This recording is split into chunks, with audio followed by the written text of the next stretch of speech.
Hey, what's up, fellow cyclists?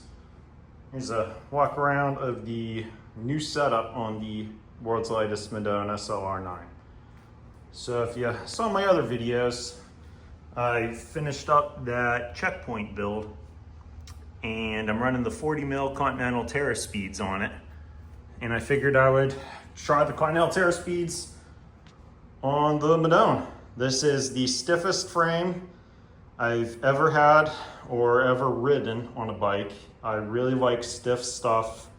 I'd rather lose comfort for stiffness, not just because it might be faster, because it just feels faster and feels better. And if you don't like your equipment and believe in it, and you don't believe you have every edge possible, you are leaving some performance on the table, because at the high end of cycling, a lot of it is actually mental.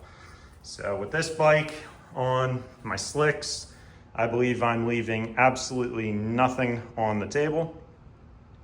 However, I wanted to try, like I said, running the Continental Terra speeds, because that new checkpoint I finished building up, it's also got an outrageously stiff frame, and it is completely mismarketed by Trek as a fun adventure play bike, because it is definitely not a fun adventure play bike when it rides over broken pavement, exactly like this thing. I have to get out of the seat everywhere that I have to on my loop with this bike, as I do with the checkpoint. So going over train tracks and stuff, you got to get out of the saddle, or at least be putting down, like, you know, enough power where you're standing up, where you're basically your butt's unweighted. So as far as fitment goes, we are definitely pushing the envelope to the absolute extreme here on the rear. There is no room for air, and since these wheels are outrageously stiff laterally, way stiffer than the RSL 51s, you can squeeze as hard as you possibly can and it flexes maybe a millimeter. So I'm not going to have any side-to-side rub as if I were using commercially available wheels. So I'm not too worried about that. The front, however, is also pretty tight, but not from a safety perspective, but from a, you know, pickup with a rock and Band-Aids and whatever other crap you don't want to run over on the side of the pavement, getting sucked up into the tire and scratching the crap out of your paint underneath on the fork. So you're probably not going to be able to see any damage that happens, but I guarantee it's going to scratch the crap out of the inside just from debris and stuff getting in there. I've been running the 40 mil Continentals on the other bike at 50 PSI. It rolls unbelievably fast. I went down to 45, and you can definitely feel the tires, you know, that bobbing effect when you're pedaling.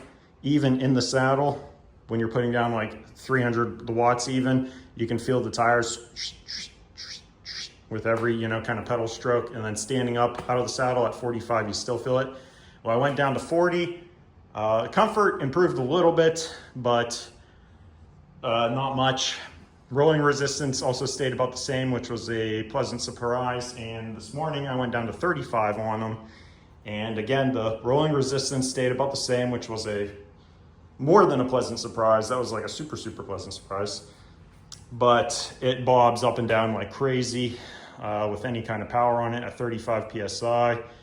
I don't think you're ever going to hit the rim at 35 PSI, at least if you're, you know, a normal weight cyclist, unless you're, you know, routing down concrete stairs or taking to a skate park or something. So I think 35 is probably as low as you want to go, but man, it is still outrageously stiff. You can tell when there's wheel and tire compliance, and then when there's frame and seat post compliance, and the checkpoint has zero, straight up zero. I'm telling you, it's gonna probably ride. With these, I'm gonna run it at 65 PSI with these 35s on it tomorrow, and we'll report back. But I honestly think that this bike has the potential to be more comfortable than the new checkpoint on the same wheels and the same tires with more pressure in them, because I think the frame has more vertical compliance in it. So we will see. Stay posted, and we'll be updating you. And if this really works out as good as I think it is, then we'll sell the checkpoint, and somebody still needs to buy that Pinarello I've got. It's just sitting there, hanging up on the wall. Bike's a total gem, beauty. It's a perfect do-it-all bike. I probably should have just kept the Pinarello instead of trying to build the checkpoint. So, but if this works out, I'll sell both those bikes, keep this thing, and I'll keep the one wheel set, and we'll have this as a gravel version. And I'll get on the other wheel set, we'll put a 11 to 34 rear on it, and we'll put one of those the cheap carbon cranks on this for like a lower speed, so matched. So I'll just swap out the wheels with a different cassette, and I'll swap out the crankset with a 50 34.